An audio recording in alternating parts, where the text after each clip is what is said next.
These are just recommendations from the Georgia General Assembly State Senate Subcommittee.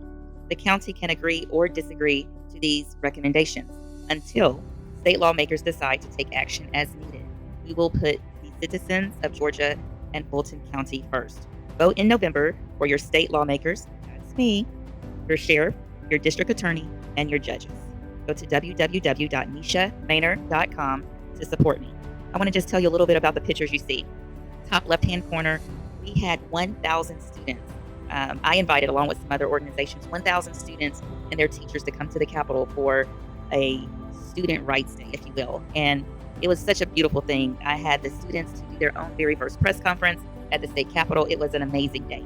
The next picture is a group of Hispanic Latino civic organizations. I was able to pass a bill through the House for children with special needs to be able to have interpretation services in their IEP. Anybody has a child with a disability, you know how intimidating those meetings are. Imagine if you can't speak the English language and you're trying to get the best for your child. So that is what that picture is for. I am a physical therapist. I love being a physical therapist. And so that next picture is me doing a guest lecturing class for a group of future PTs. And it is a health policy course. And we just talk about legislation, how the process works, how they can get involved. And I love doing that in coordination with Georgia Physical Therapy Association. Next, this is actually a really cute picture. This ended up being my church member's niece. Did not know that. It was a day about abortion rights, abortion access at the Capitol. So there were hundreds, thousands of people at the Capitol fighting for abortion rights. And so I got a message to come out to the ropes and speak to someone that was a constituent. They said, will you support this bill? I was like, well, let me look at the bill. When I looked at the bill, I started pointing out things that they did not even know was in the bill. One of the things is the child could have an abortion and not tell a parent. And so my question I posed back to the group was, do you have any children or do you have nieces, etc.? And this young lady said that she did have a niece that she loved very much. And I said, well, what if something unfortunately happened to your niece if she, was getting an abortion per se and died? These things happen. Would your sister and your family be heartbroken that they did not even know she was going to get that procedure? Of course, the answer was yes. We even had there was a doctoral student at the ITC, from ITC, the International Theological Center over at the AUC campus. He did not know it was in there. So that was a great informative session about, look, if you want abortion rights, before you just put your support behind a bill, read all 60 pages to make sure it's actually what you want.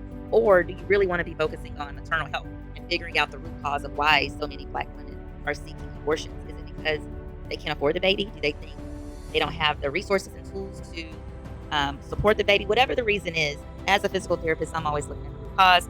Next picture, this is with, I believe this is with Guest Delavia. She is with a nonprofit organization. It is families that have lost children to gun violence. And so I've really been trying to help different nonprofits just navigate how you access grant money. A lot of the grant money goes to cities and counties, but I do try to help them navigate that process.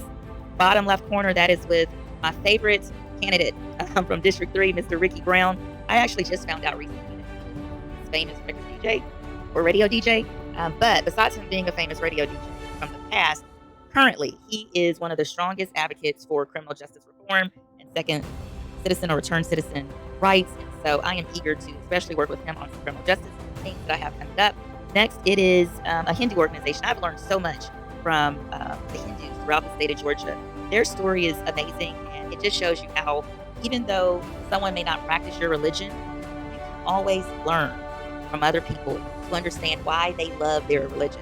I am a Christian, Baptist. I love the Word, the Bible, and they love their message too, and I respect that. And if I can help them in any way, they know that I'm a phone call away. Next is the Sickle Cell Foundation. This guy, right under the name Mesha, this is Stay Fresh. He's from the west side of Atlanta. I've known him since he was a kid, since I was a kid. Both grew up on the west side. He is battling sickle cell, and sickle cell, as you know, affects the Black community disproportionately. And so there are many organizations out there fighting for resources for this group. Interesting enough, at this particular event, the former president of Howard University was the speaker. He was explaining how his child has sickle cell. So that was great catching up with him just as a Howard University alumnus. I actually was able to pull up some pictures from my phone that we had taken on the HU campus. That was a great night. The next one is with some constituents and also the Church of Latter-day Saints. Every year they do this Giving Tree um, festival in the West Midtown area in my district. They give it lots of resources away to people all across the world, actually. So that's great. Next one is me doing an interview about school choice. Next one is an event at the Georgia Tech campus for Diwali. And then at the very end, it was another school choice event with Star, who is a phenomenal journalist, advocate, policymaker, several other great Black policymakers, including the one and only U.S. Congressman Byron Donaldson. Yeah, so that is that.